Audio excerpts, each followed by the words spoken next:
So, Greg, after 28 years of coaching, this is going to be a different off season for you. You're taking this 2023 season off.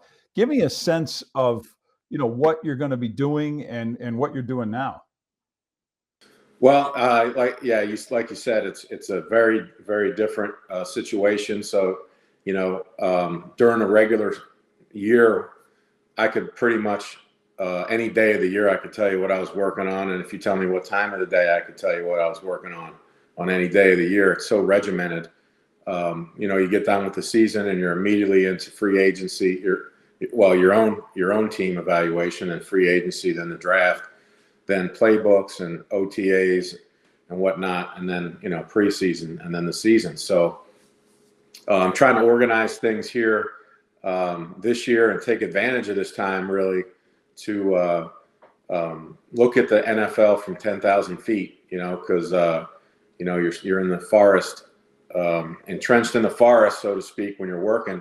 So I really want to take a look at things and study things this year.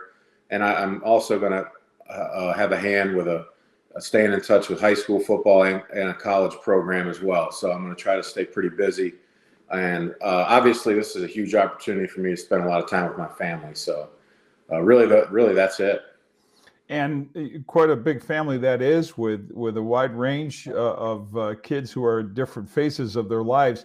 I would imagine, and I'm sure you did your best over the course of the last many years to be involved with it, but there has to be a part of you, Greg, relishing the idea that you can do more with your family, some things, and have that time to do things that you weren't able to do before. Oh, there's no question. I mean, you look at it, and really I look at it as an opportunity to really spend a lot of quality time with my family, and also improve as a coach, and kind of catch my breath and reevaluate, retool.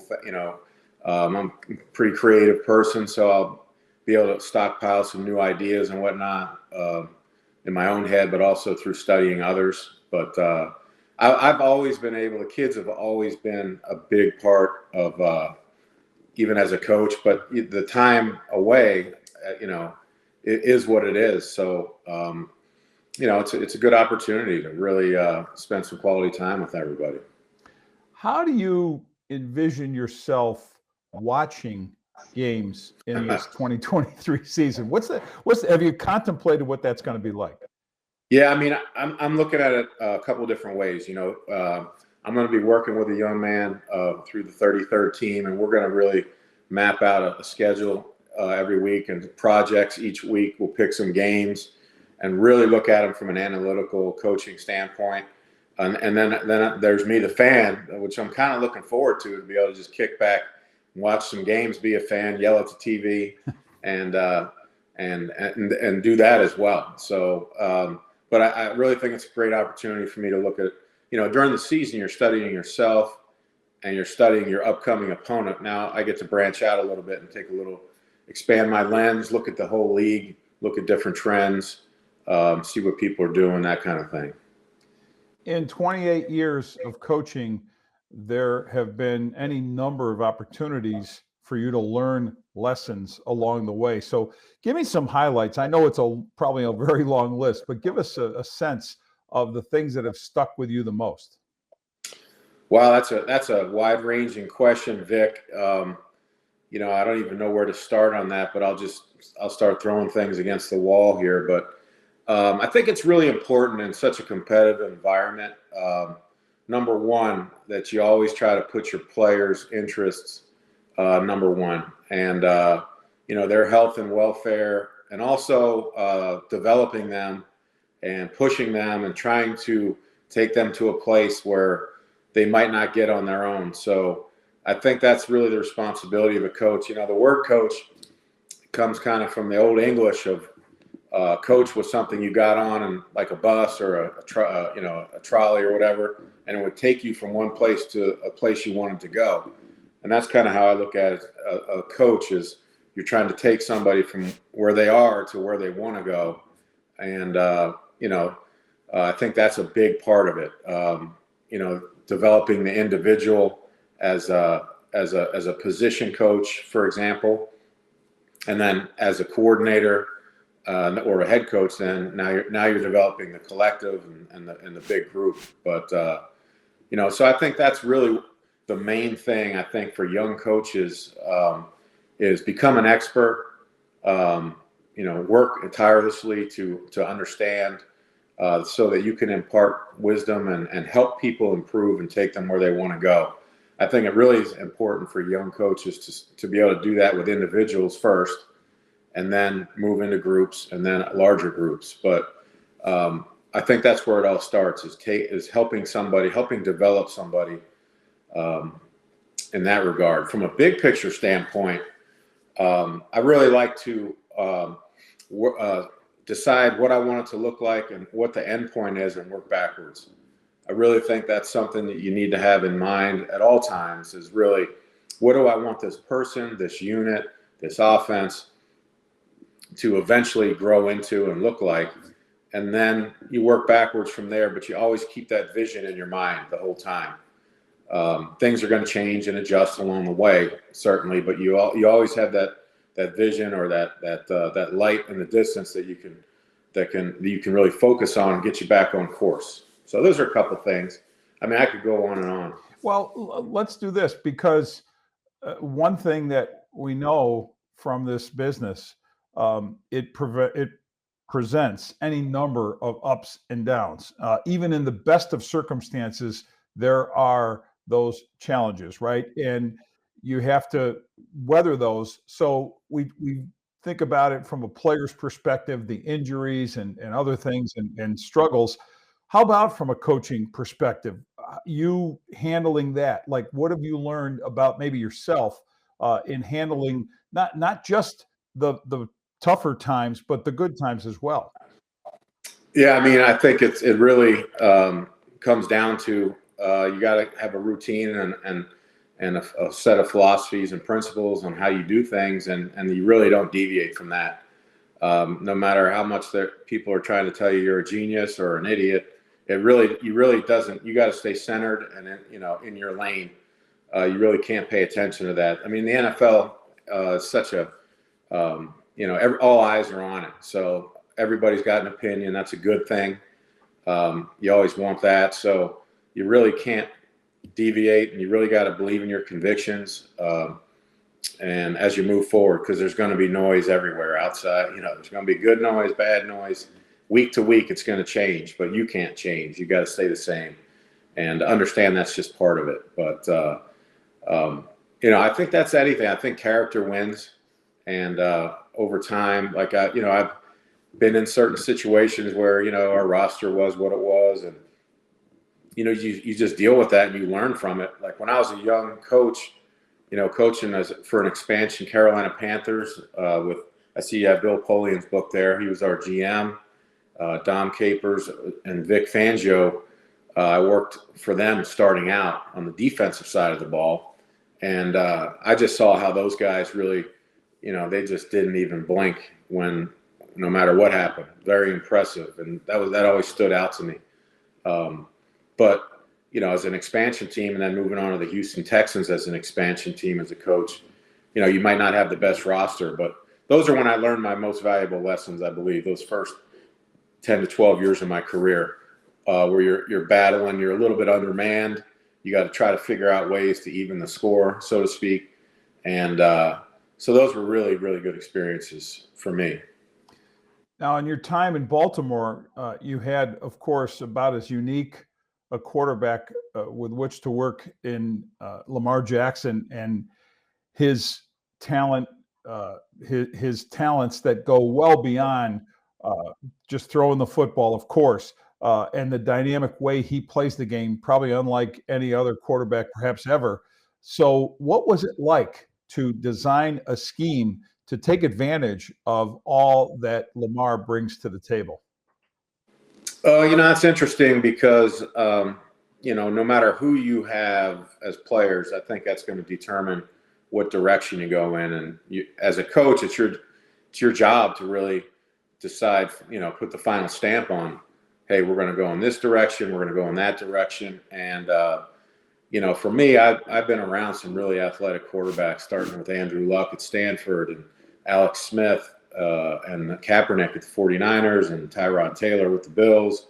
So I kind of built this system that it was continually evolving. So when I got to Baltimore and became the offensive coordinator there, it really became, all those years of experience with dual threat type quarterbacks. It evolved and evolved, and it kind of arrived at that point. I think it's an exciting, really exciting challenge to take any kind of talent and figure out how to unlock that talent and deploy it. Obviously, if we had a traditional drop back passer, for example, it's going to look a lot different, as well it should. And if you have a quarterback with certain skills, you got to tap into their strengths, and you got to be able to mine for gold there, and have convictions. When you're doing something different, obviously half the fans aren't even going to understand it because that's not what they're used to. So that going in, but you got to have strength of conviction and courage to forge ahead with it. And when I look at our record, when Lamar was the starting quarterback, I think it speaks for itself, really, because at the end of the day, this thing's always about the team winning. And I always tell the quarterback, your number one job is to win, really. All the stats are beautiful and fun water cooler talk, but it's all about the team winning, and that's what drives that football. Really, it's the ultimate team sport. The quarterback, yes, is the most important part of it, but we're not chasing stats or garbage yards. We're chasing victories. And I think our win-loss percentage, Lamar's win-loss percentage, was pretty impressive. So it was really exciting and unique. It was a lot of creative thought that went into it, very different, original thoughts, and you're not just copying what somebody else is doing. So very, very stimulating. You referenced the system, how it evolved because of your exposure to so many quarterbacks who were athletic, who could do just more than work from the pocket. And really, coaching a pocket quarterback has not been a big part of your NFL life and even your college life. So when you refer to that system, can you give me a sense of what you mean in terms of its involvement? Like, what were the important tenets of it or elements of it? I think specifically in the Baltimore system was the, we weren't a huge audible system. We did some of it, but pre-snap motions, shifting, changing the picture on the defense, utilizing various tempos, but really being able to put it all together to where you have answers without doing a lot of checking and audibling. That was a big part of it. But also, anytime you start bringing movement into your offense, pre-snap movement, it requires a lot of coaching, a lot of detail, because, when you line up and run a play in a static formation, quarterback can come up, look at the defense, think about what he studied all week and anticipate what's going to happen based on what he sees. And then when you start motioning people, you're gathering information with the motion, but the defense is going to change, and it doesn't just change for the quarterback, it changes for everybody. So there's a lot of little nuances there on how to handle that, how to coach and teach that, because things, if you're not ready for those adjustments the defense makes when you motion a lot, obviously, bad things can happen. So we kind of had to learn that on the fly. Sean McDermott, the Bills coach, got a lot of attention over the last several days for comments he made, very pointed, about his quarterback, Josh Allen, and trying to curtail the amount of running he does for concern that it's going to lead to injuries. And he's been around, obviously, other mobile quarterbacks, Cam Newton, and Sean was in North Carolina, of course. And again, your experience with this. But what was your reaction when you saw a head coach really address a fundamental aspect of what makes his quarterback, I think, as good as he is? It's not just that, but it's a big part of it.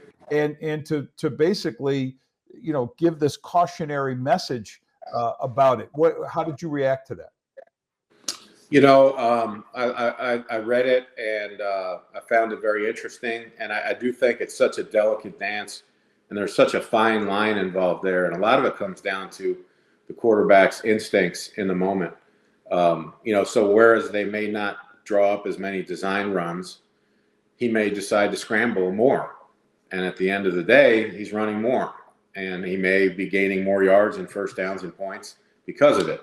So obviously when you have these kind of special type quarterbacks that are able to, use their legs and really impact the game, I mean, it's a fine line. Now, in the situation in Baltimore with Lamar, Lamar was such a, he was such a master of avoiding hits. And honestly, the safest he was when he was out in space on the move, because he was in control, as opposed to in the pocket, eyes downfield, hoping somebody doesn't run into the back of your legs. And, the couple times he did get injured were behind the line of scrimmage looking to make a throw down the field. But when he was running out in space, it never was an issue. So that's pretty counterintuitive to what a lot of people believe to be true. But I do think it also comes back, Vic, to the specific player and their style when they run. Josh, he'll run some people over too. So there's some pretty hard contact going on at times. But, I think when I see that statement, I know where Sean's coming from, because you're trying to find that sweet spot. And I think it's an ongoing thing that's never going to really come to an end point, because not only are you designing runs that you got to make a decision on how many, what kind, where is the quarterback going to enter the line of scrimmage, that type of thing. And then there's the times when the quarterback decides to pull the ball down on a design pass play. And there's times now where, we'll have passes with the quarterback draw tag, built into it as well. And I'm sure other teams are doing that as well. But I appreciate where he's coming from, because I've been dealing with that question pretty much every day for the last however many 15 years or so.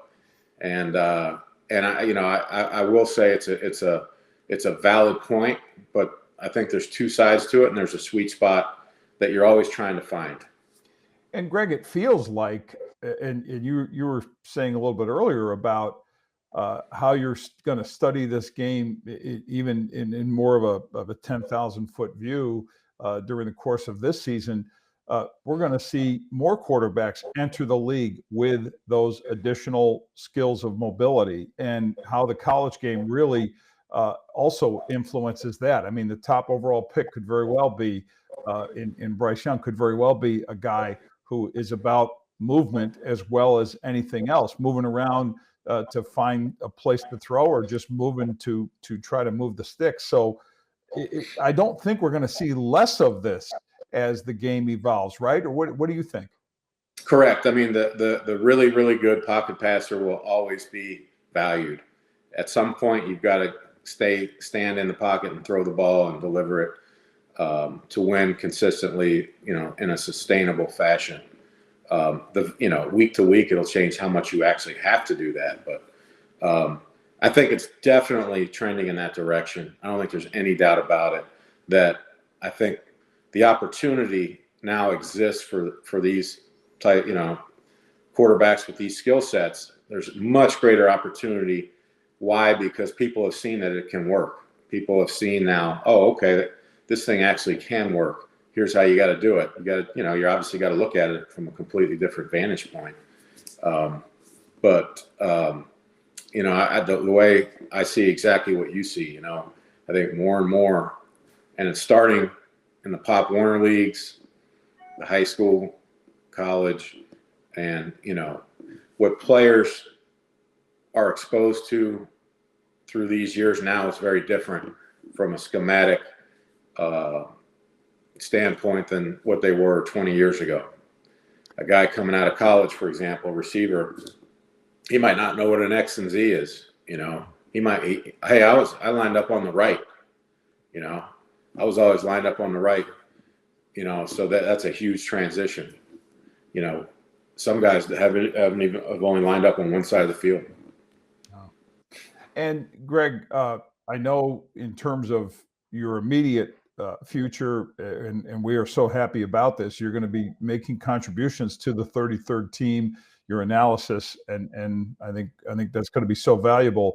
But beyond that, as you look to the future, beyond, say, the 2023 season and your aspirations as it applies to coaching, you're still a guy with a lot of years, I'm sure, in front of you that you want to be back in this. So give me a sense of how you look at the longer term, view of Greg Roman, the coach. Yeah, I mean, I'm taking this year to kind of improve. It's a unique situation, but it's an opportunity, I think. And I really look forward to getting back in to the fray here once the season concludes. Right back at it.